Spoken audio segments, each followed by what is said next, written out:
Welcome back to Joe Stunner Boxing. So Canelo defeats JERMELL CHARLO over 12 rounds, unanimous decision, very wide. I had it 117, 110. I think two of the judges had it 118, 109, and one had it 119, 110, something like that. 108, I think. 119, 108. Anyway, whichever way you slice and dice it, Canelo pretty much dominated. He floored Charlo in the 7th round with, well, it was a case of Charlo taking a knee. There was a big overhand right that clipped Charlo on the pretty much the temple area. He almost went down, and then Canelo clipped him with a sort of hybrid hook come uppercut, and then he definitely took a knee, Charlo. But he managed to sort of gut it out. And there's nothing wrong with Charlo's chin, you know. He took some individual punches from Canelo that were real thudding on the button, and he took them. A couple of hooks throughout the fight would have flattened most fighters. But for a guy coming up, excuse me, coming up from 154 to 168, yeah, you know, he could have done, maybe he could have let his hands go more. It's easy to say. Derek James in the corner was saying, come on, you know, you gotta let your hands go. You gotta, with a couple of rounds to go, he was saying you got to knock him out. He's tired, and, you know, well, he wasn't that tired. Canelo, there's sort of, people talk about him running low on gas late in fights, but this certainly wasn't one of those examples.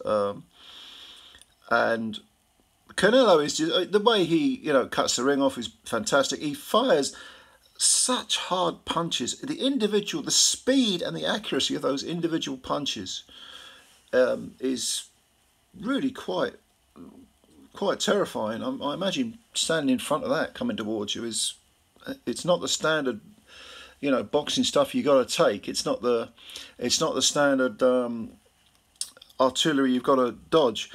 But Charlo, when he was clipped, took it, and for the most part managed to stay out of trouble, I suppose. He used his feet an awful lot, he moved, but Canelo cuts the ring off so well that he negates the sort of height and reach difference, and Canelo worked the body very well throughout the fight, and to his credit, Charlo took it. I was very impressed with the way he took the body punches. And there wasn't anything we hadn't seen previously from Canelo. I suppose he might pick up a bit of criticism for not stopping Charlo, who is, you know, a 154 pounder and is going back down to super welterweight.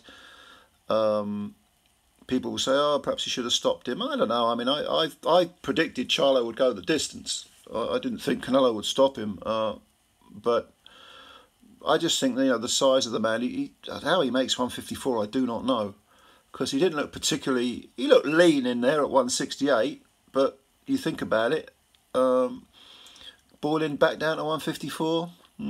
He talked about facing Terence Crawford afterwards. Canelo talked about fighting next in Cinco de Mayo, which is until May the 5th next year. That's a long way off. I thought he'd squeeze in another fight before then, but, you know, it depends.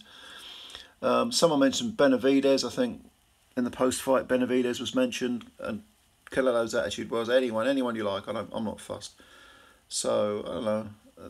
But one thing's for sure, this talk about a catchweight with Crawford and Canelo is just nonsensical, absolutely ridiculous.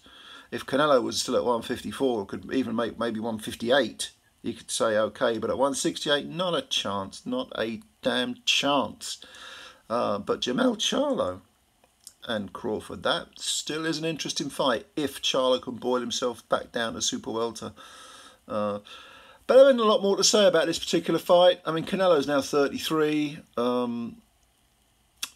Yeah, I mean, there's still plenty of fuel in the tank. He admitted previously he didn't look good in his last 2 fights for reasons he didn't disclose. But he looked okay. He looked better. He looked better. I mean, I still think he's on that sort of over the precipice a little bit, over the peak. Not that he's on the downside of his career, but he is descending very gradually. Charlo, by the way, is the same age, 33. I thought he was a bit younger, but he isn't. He's 33 now. So I guess a big money showdown with Crawford is a natural for him. He did his best, and he was in there against, you know, a bullish sort of, you know, tank of a man. and he couldn't keep him off him, or should I say he just couldn't create that space where he needed to let his hands go and still feel safe. Because, and again, as we've talked so many times before, you know, with Canelo and with other good pressure fighters, it's the mental pressure as well as the physical pressure. Before you know it, a round is over because you've been concentrating so much on not getting hit, and you might have thrown 3, 4, 5 decent punches of your own, which are completely negated by the fact that the other guy is accurate. He doesn't maybe not throw as much. Canelo doesn't throw that many, but he is very accurate and very fast. I mean, the footwork, the speed, the weight of the punch, it's impressive stuff from Saul Alvarez. I mean, he is I still have suspicions about how he goes about making certain weights, but until we have the proof, we can't. I'm going to give him the benefit of the doubt, even though I have strong suspicions. But he's a good fighter, very, very good fighter, and obviously a Hall of Famer and one of Mexico's absolute greats. So yeah, a good win, another win, his 60th win this is for Canelo. Obviously 2 draws, 2 defeats. When you think about it, there haven't been that many exciting Canelo fights since the second GGG fight, because he's either too dominant or the other guy is too negative. I mean, it's not necessarily his fault, Canelo's fault, but who's next? Benavidez? I've always thought Canelo beats Benavidez, but the one I'd like to see him in there is in there with is David Morrell. And I know what people are going to say. Morrell has only had a handful of pro fights, but I think that guy's the real deal. I'd like to see Benavidez and Morrell fight, and then the winner gets Canelo. And I think the winner would be I think Benavidez would lose to Morrell. I would pick Morrell to beat Benavidez, which a lot of people don't think. They don't agree with that. But what do you think of Canelo? What's next for him? Who would you want to see him fight? What do you think's next for Charlo? What do you think of his performance, his effort against Canelo? What do you think of Canelo? Do you think he's upped his game a bit more? Or, you tell me. You tell me what you think of this fight. It wasn't a thriller, but it was okay. It was watchable. And, yeah, let me know what you think. Subscribe to the channel if you're new.